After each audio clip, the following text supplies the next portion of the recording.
پیسہ اور عاجزی۔ جب ہم مادی املاک جمع کرتے اور استعمال کرتے ہیں تو ہمیں مسیح جیسی فروتنی کی عکاسی کرنی ہوگی۔ میں زکریا امیر ہوں۔ یسوع مسیح کے عظیم نام میں آپ سب کی سلامتی ہو۔ اس سے پہلے یعقوب نے امیروں سے خطاب کیا، آپ کو یاد ہے؟ یہاں وہ ہے جو اس نے ایک واضح استعارے کے ساتھ کہا، 1 باب اور اس کی 10ویں آیت میں، اور دولت مند اپنی ادنا حالت پر اس لیے کہ گھاس کے پھول کی طرح جاتا رہے گا۔ واضح استعارہ، لیکن اب یہاں یعقوب باب 4 میں وہ توسیع کرتا ہے اور وہ ایک اور استعارہ استعمال کرتا ہے۔ پھر بھی آپ نہیں جانتے کہ کل کیا لے کر آئے گا، آپ کی زندگی کیا ہوگی، کیونکہ تم اس بخارات کی مانند ہو جو تھوڑی دیر کے لیے ظاہر ہوتا ہے اور پھر ختم ہو جاتا ہے۔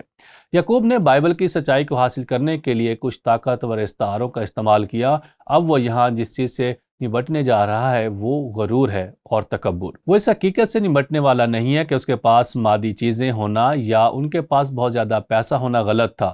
وہ ان کی ترغیب سے نمٹ رہا ہے، اور یہ کہ وہ مادی چیزوں کے لحاظ سے جو خدا نے انہیں دی ہیں اس کے ساتھ وہ کس طرح زندگی گزار رہے ہیں، اور وہ اسے بہت واضح کرتا ہے، اور میں نے اسے فخر اور تکبر کہا ہے۔ تو یعقوب کہتے ہیں، اب براہ راست امیروں سے بات کر رہے ہیں، وہ کہتے ہیں، تم جو کہتے ہو کہ آج یا کل ہم فلاں شہر کا سفر کریں گے اور وہاں 1 سال گزاریں گے اور کاروبار کریں گے اور منافع کمائیں گے۔ یہ ایک متکبرانہ بیان تھا۔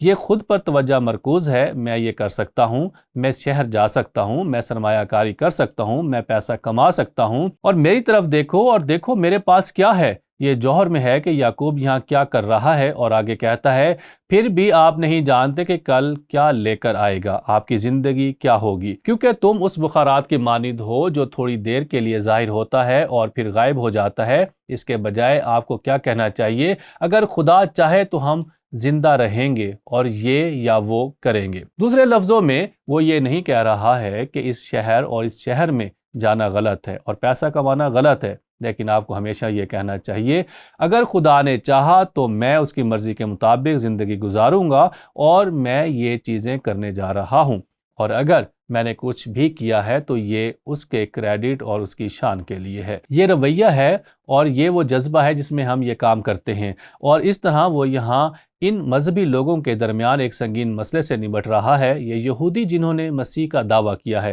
اور ظاہر ہے یہ ہم سب پر لاگو ہوتا ہے جو ایماندار ہیں۔ لیکن وہ یہ کہتا ہے، لیکن جیسا کہ ہے تم اپنے تکبر پر فخر کرتے ہو۔ اب میں نے تھوڑی دیر پہلے آپ کے لیے اس کی تشریح کی تھی کہ وہ کیا کر رہے تھے، لیکن میں جو کچھ کر رہا تھا وہ صرف وہی کر رہا ہے جو یعقوب نے کہا۔ آپ اس کے بارے میں کیسے جانتے ہیں؟ آپ فخر کرتے ہیں، تم مغرور ہو، اور اس طرح کا تمام گھمنڈ برائی ہے، پس نیکی کو جاننا اور اس پر عمل نہ کرنا گناہ ہے۔ اور میں آپ کو بتا رہا ہوں کہ حقیقت کیا ہے، تاکہ آپ اس پر عمل کریں اور اپنے گناہوں کو تسلیم کر کے اپنے گناہ سے دور ہو جاؤ۔ اور یقیناً یہ یعقوب کی سب سے بڑی تشویش ہے، اور پھر مجھے صرف واضح کرنے دو، اور میں نے پہلے ہی اس پر زور دیا ہے، لیکن یعقوب یہ نہیں سکھا رہا تھا کہ آگے کی منصوبہ بندی کرنا غلط ہے۔ در حقیقت یسوع نے سکھایا کہ اگر آپ آگے کی منصوبہ بندی نہیں کرتے تو یہ واقعی بے وقوفی ہے، اور پھر یہ وہی ہے جو یسوع نے کہا، تم میں سے کون ہے جو ایک برج بنانا چاہے اور پہلے بیٹھ کر لاگت کا حساب نہ لگا لے کہ آیا اس کے پاس اسے مکمل کرنے کے لیے کافی ہے، ورنہ جب وہ بنیاد ڈالے گا تو اسے ختم نہیں کر سکے گا۔ تمام تماشائی اس کا تمسخر اڑاتے ہوئے کہیں گے، اس آدمی نے تعمیر شروع کی تھی اور مکمل نہیں کر سکا۔ یسوع مسیح میں میرے عزیزو، وہ اس انسانی مثال کو استعمال کر رہا ہے اور رویے کو منظور کر رہا ہے جو روحانی طور پر یہ واضح کرنے کے لیے آگے کی منصوبہ بندی کرتا ہے کہ ہم اپنی روحانی زندگیوں کے حوالے سے بہتر منصوبہ بندی کریں۔ مزید برآں یعقوب یہ نہیں سکھا رہا تھا کہ یہ غلط ہے، جیسا کہ میں نے کہا،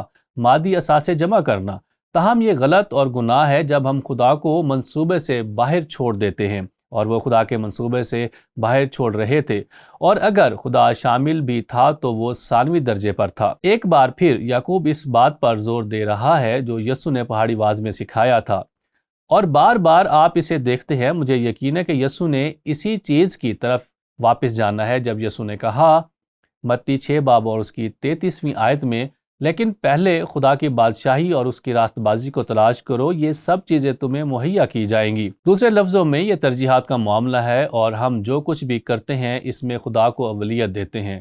تو میں اصول کو دہراتا ہوں اور پھر ایک سوال اٹھاتا ہوں، جب ہم مادی املاک جمع کرتے اور استعمال کرتے ہیں تو ہمیں مسیح جیسی فروتنی کی عکاسی کرنا ہوگی، عاجزی، تکبر نہیں اور غرور نہیں۔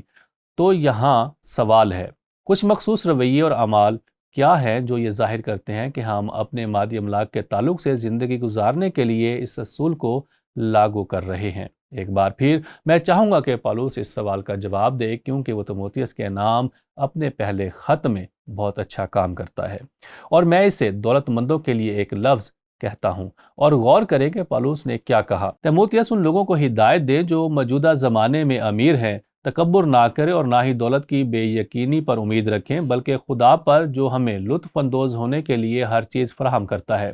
اور وہاں پالوس کہہ رہا ہے، اگر خدا نے آپ کو دولت سے نوازا ہے تو اس سے لطف اندوز ہوں۔ یہ خدا کی طرف سے ایک نعمت ہے، لیکن فیاض بنو، اور وہ یہ کہتا چلا جاتا ہے۔